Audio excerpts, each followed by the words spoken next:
Good morning standard 12। अभी हमारा chapter 4 चल रहा था जिसका नाम था रिकंस्ट्रक्शन ऑफ फॉर्म। पहले भी मैं बता चुका हूं कि इसमें से 3 ही क्वेश्चन सिर्फ आते हैं, gaining ratio, sacrificing ratio and distribution of accumulated profit and loss. ये जो भी कुछ हम कर रहे हैं सिर्फ नेक्स्ट चैप्टर का बेस है, इसके लिए इसको ध्यान से ऑब्जर्व करना और टेक्स्ट बुक में से कोई इसके एक्स्ट्रा सम करने की जरूरत नहीं है। जितने भी सम है मैं ही करवाऊंगा क्योंकि हर एक सम दूसरे से अलग है, तो जितने भी सम है मैं करवाऊंगा और वो आपको करने हैं। आज का ये जो सम है उसका भी पीडीएफ बना के मैंने आपको भेजा हुआ है, तो पीडीएफ देखना। मैंने फिर भी क्वेश्चन तो लिखा ही है, बोर्ड पे क्वेश्चन लिखा हुआ है, इतना डिटेल नहीं है, बट आपको पीडीएफ जरूर देखना है। तो सबसे पहले हम क्वेश्चन पे आते हैं। इस क्वेश्चन में ऐसा दिखाया गया है, राजेश, पुष्प और प्रतिभा पार्टनर है जिनका रेशो है 2:3:1 और इनकी ये बैलेंस शीट दी गई है। इनकी ये बैलेंस शीट दी गई है। पहले कैपिटल है, बैंक लोन है, क्रेडिटर है, bills payable, workers profit sharing fund, ये सारी चीजें दी गई है। ये टेक्सचुअल क्वेश्चन है, टेक्स्ट बुक में शायद एक्सरसाइज में 10 नंबर क्वेश्चन है, तो आपको आराम से मिल जाएगा।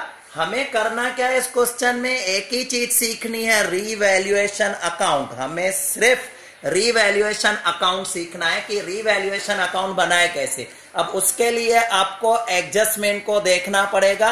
मैंने आपको पहले भी बताया था रीवैल्यूएशन अकाउंट क्या होता है। जब भी कोई नया पार्टनर इंटर होता है या कोई पुराना पार्टनर रिटायर होता है या फिर पार्टनर अपना रेशो चेंज कर रहे हैं, इस केस में क्या हुआ, उनका पुराना रेशो 2:3:1 है, उनका न्यू रेशो उन्होंने डिसाइड किया 1:1:1, तो पार्टनर अपना रेशो चेंज कर रहे हैं। तो जब जब ऐसी कोई भी चेंजेस आती है तो एसेट्स और लायबिलिटी का रीवैल्यू किया जाता है। उसके लिए हमें बनाना पड़ता है रीवैल्यूएशन अकाउंट्स। अब रीवैल्यूएशन अकाउंट्स को कैसे बनाना है, हमें एडजस्टमेंट दी गई है, उनको फॉलो करना है। बट एडजस्टमेंट मैं शुरू करूं उससे पहले अगर मैं ध्यान से एक बात बता रहा हूं, ध्यान से ऑब्जर्व करना। देखो एडजस्टमेंट में अगर ऐसा लिखा हो, सपोज बैलेंस शीट में लैंड की जो वैल्यू दिखाई गई है 1,80,000। अब मैं एडजस्टमेंट से ही समझा रहा हूं और जो मैं कहना जा रहा हूं वो एडजस्टमेंट से ही ध्यान से देखना। लैंड की वैल्यू दिखाई गई है 1,80,000 और यहां पर पहली एडजस्टमेंट है, लिखा हुआ है value of land increase up to 2,50,000, up to 2,50,000, मतलब लैंड की वैल्यू 2,50,000 हो गई। लैंड की वैल्यू 2,50,000 हो गई, तो ऊपर कितनी है 1,80,000, अब कितनी हो गई 2,50,000, तो 70,000 का गेन हुआ। लास्ट वीडियो में मैंने आपको सिखाया था रीवैल्यूएशन अकाउंट जब आप बनाओगे और गेन होगा तो आपको क्या करना है, रीवैल्यूएशन के क्रेडिट पे लिखना है। तो यहां मैंने रीवैल्यूएशन अकाउंट बनाया है और उसके क्रेडिट पे लिखा है बाय लैंड अकाउंट। ये गेन हुआ है हमें 70,000 का, तो मैंने यहां दिखा दिया। आगे उसी एडजस्टमेंट में लिखा हुआ है बिल्डिंग की value increase by 50,000, building increase by 50,000। Word को ध्यान से समझना, बिल्डिंग की वैल्यू 50,000 बढ़ गई, बिल्डिंग इंक्रीज बाय 50,000 का मतलब हुआ कि वैल्यू 50,000 बढ़ गई, मतलब हमारा बेनिफिट कितना हुआ 50,000। ये मैंने 50,000 दिखा दिया डायरेक्ट। अगर आप क्वेश्चन को ऑब्जर्व कर लो तो यहां पर बिल्डिंग 3 लाख दिखाई गई है। अगर मुझे उसे एक अलग वे में कहना होता तो मैं ऐसा भी कहता, value of building increase up to 3,50,000। Up to अगर वर्ड यूज किया जाता है तो उसकी एक्चुअल वैल्यू दिखाई गई है 350। या तो अगर वर्ड बाय यूज किया गया है, इंक्रीज बाय 50,000 का मतलब 50,000 वैल्यू बढ़ गई, तो हमारा सीधे सीधे बेनिफिट हो गया 50,000 का। अब सेकंड एडजस्टमेंट दिखाया गया है machine, value of machine decrease up to 80,000। Machine की वैल्यू 80,000 तक कम हो गई, मतलब 80,000 कम नहीं हुई, 80,000 तक हो गई। अब यहां मशीन लिखी हुई है 1,20,000, यहां मशीन लिखी हुई है 1,20,000, 80,000 तक हो गई, मतलब मार्केट में अब उसकी वैल्यू 80,000 है, तो कितनी कम हुई 40,000 रुपए कम हो गई। दैट मीन्स आपका क्या हुआ, लॉस हुआ। और मैंने आपको बताया था लॉस होगा तो रीवैल्यूएशन के डेबिट में दिखाना पड़ेगा। मशीन 40,000 मैंने दिखा दिया। Same way next adjustment, investment reduce by 30%, value of investment 30% कम हो गई, रिड्यूस बाय 30%, मतलब उसकी वैल्यू 30% कम हो गई। तो आप चेक कर लो, इन्वेस्टमेंट 40,000 दिखाई गई है, 40,000 का अगर मैं 30% ले रहा हूं तो वो 12,000 आएगा, कम हो गई मतलब लॉस हुआ, लॉस हुआ तो रीवैल्यूएशन के डेबिट में मैंने दिखा दिया 12,000 रुपीज, 40,000 का 30% आ गया 12,000 रुपीज, लॉस हुआ तो मैंने डेबिट पे दिखा दिया। सेम वे में आपको ऐसा दिखाया गया है फोर्थ एडजस्टमेंट में, प्रोवाइड या create bad debts reserve 20% on debtor and discount reserve 5%। अब आपको पता है 11th स्टैंडर्ड में करते थे बैड डेब्ट्स रिजर्व और डिस्काउंट रिजर्व कैसे ढूंढते थे, फिर भी मैंने यहाँ एक छोटी सी वर्किंग दिखाई हुई है। डेटर्स हमारे 50,000 है, बैड डेब्ट्स रिजर्व 20% का है, तो 50,000 का 20% आ रहा है 10,000, 50,000 का 20% 10,000, दैट मीन्स रिमेनिंग 40,000 हुआ। फिर उस पर डिस्काउंट रिजर्व काउंट करना है 5% जो 2,000 आ रहा है। बैड डेब्ट्स रिजर्व और डिस्काउंट रिजर्व दोनों ही बिजनेस के लिए लॉस होते हैं, दोनों ही बिजनेस के लिए लॉस होते हैं, लॉस मतलब रीवैल्यूएशन के डेबिट में। तो मैंने यहां पर दिखा दिया bad debts reserve 10,000, discount reserve 2,000। तो मैंने आपको पहले भी बताया था, अगर एडजस्टमेंट में आपको लगेगा कि कुछ लॉस हुआ है तो रीवैल्यूएशन डेबिट होगा, प्रॉफिट हुआ है तो रीवैल्यूएशन क्रेडिट होगा। आगे बढ़ते हैं, बैड डेब्ट्स रिजर्व के बाद लिखा हुआ है value of stock of 15,000 reduce by 20%, value of stock of 15,000 reduce by 20%, that means पूरे स्टॉक की वैल्यू कम नहीं हुई है, सिर्फ जो 15,000 का स्टॉक था 15,000 उसकी वैल्यू 20% कम हो गई, सिर्फ 15,000 के स्टॉक की वैल्यू 20% कम हो गई। तो 15,000 का 20% 3,000 कम हो गई मतलब लॉस हुआ, लॉस हुआ, दैट मींस रीवैल्यूएशन के डेबिट में मैंने दिखा दिया टू स्टॉक अकाउंट।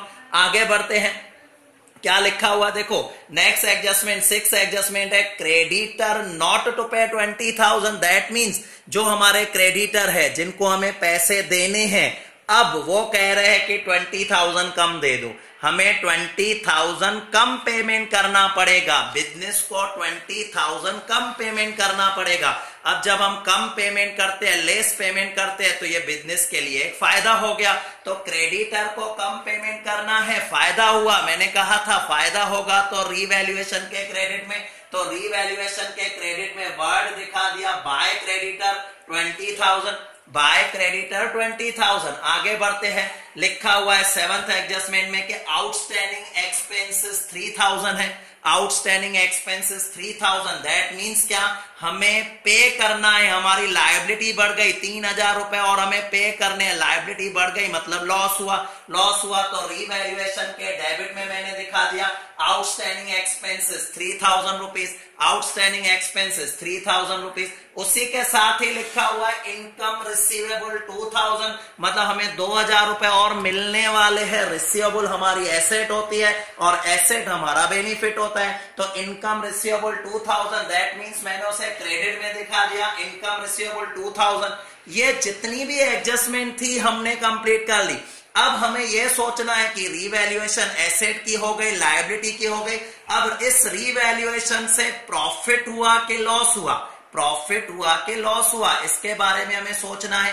अब अगर प्रॉफिट होगा तो भी पार्टनर को दिया जाएगा, लॉस होगा तो भी पार्टनर को दिया जाएगा, और वो भी कौन से रेशो में, ओल्ड रेशो में, क्योंकि न्यू रेशो तो अभी आज जनरेट हुआ है। जो भी एसेट की वैल्यू कम हुई, बढ़ गई, ये सब हमें ओल्ड रेशो में ही डिस्ट्रीब्यूट करना है, राइट। तो सबसे पहले देखें, अगर क्रेडिट साइड का टोटल बड़ा होगा तो प्रॉफिट, डेबिट साइड का टोटल बड़ा होगा तो लॉस। मैंने टोटल किया, क्रेडिट साइड का टोटल आ रहा है 1,42,000 और जो डिफरेंस निकाला डेबिट पे आ रहा है 72,000, दैट मींस ये प्रॉफिट है, क्योंकि क्रेडिट साइड का टोटल बड़ा है और डिफरेंस है 72,000। तो ये जो 72,000 का डिफरेंस है वो पार्टनर में बांट दिया जाएगा। पार्टनर है राजेश, पुष्प और प्रतिभा, जिनका रेशो है 2:3:1।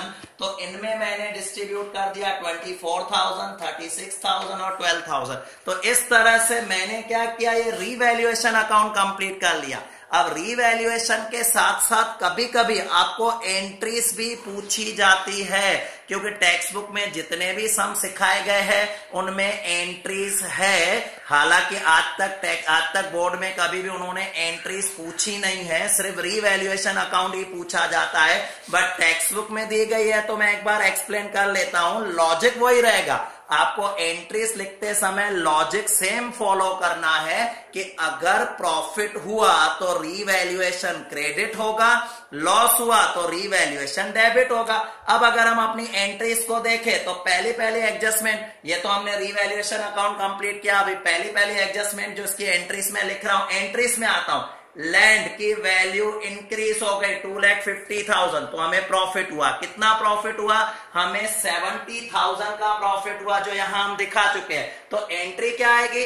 एंट्री आ जाएगी land account debit to revaluation. देखो मैंने रीवैल्यूएशन को क्रेडिट किया क्योंकि प्रॉफिट हुआ। हम एडजस्टमेंट ना पढ़ के डायरेक्ट एंट्रीज भी लिख सकते हैं। जैसे बिल्डिंग की वैल्यू 50,000 इंक्रीज हुई है, रीवैल्यूएशन क्रेडिट हुआ था, तो हमें क्या लिखना है? Building account debit to revaluation. उसके बाद अगर हम डायरेक्ट वहां से एडजस्टमेंट ना पढ़ के सिर्फ यहां से ही कंटिन्यू करें तो भी लिख सकते हैं क्रेडिटर हमारे लिए बेनिफिट हुआ था 20,000 का, तो हम एंट्रीज के हिसाब से लिखे तो रीवैल्यूएशन को क्रेडिट करो। आगे मैंने यहां दिखाई होगी creditor account debit to revaluation. Income receivable की बात करूं तो उसमें भी रीवैल्यूएशन क्रेडिट हुआ था, तो मैंने उसकी भी एंट्री लिखी है, income receivable account debit to revaluation. तो इन शॉर्ट जो क्रेडिट पे चीजें दी गई है उन सबको डेबिट करके रीवैल्यूएशन क्रेडिट करो। और जो रीवैल्यूएशन अगर हम यहां से देखें जो डेबिट पे लिखा है, जैसे मशीन डेबिट पे लिखी है, रीवैल्यूएशन के डेबिट पे ये लॉस हुआ है हमें, तो एंट्री क्या आएगी? रीवैल्यूएशन डेबिट करना पड़ेगा, मतलब revaluation account debit to machine account. और सेकंड नंबर देखो, इन्वेस्टमेंट से भी लॉस हुआ है तो revaluation account debit to investment account. Bad डेब्ट रिजर्व और डिस्काउंट रिजर्व ये भी हमारा लॉस है, तो रीवैल्यूएशन टू बैड डेब्ट reserve, revaluation to discount reserve. Stock का लॉस हुआ था, रीवैल्यूएशन टू स्टॉक आ जाएगा। आउटस्टैंडिंग एक्सपेंसेस हमारी लायबिलिटी है, लॉस हुआ है तो रीवैल्यूएशन टू आउटस्टैंडिंग एक्सपेंसेस। आप जब अगर एंट्रीज लिख रहे हो, एंट्रीज आगे पीछे तो उसका कोई टेंशन मत करना, एंट्रीज होनी चाहिए, सिर्फ आगे पीछे हो रही है तो चलेगा। और लास्ट एंट्री कौन सी आती है? जो पार्टनर का प्रॉफिट हुआ या लॉस हुआ, तो उसमें भी आप देखो रीवैल्यूएशन के डेबिट साइड है, तो एंट्री होगी revaluation account debit to partners capital. और मैंने तीनों का प्रॉफिट डिस्ट्रीब्यूट कर लिया।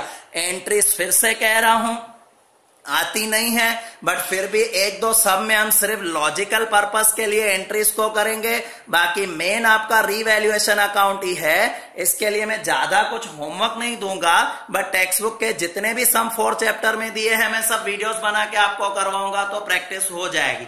बाकी हम आगे नेक्स्ट वीडियो में देख लेंगे।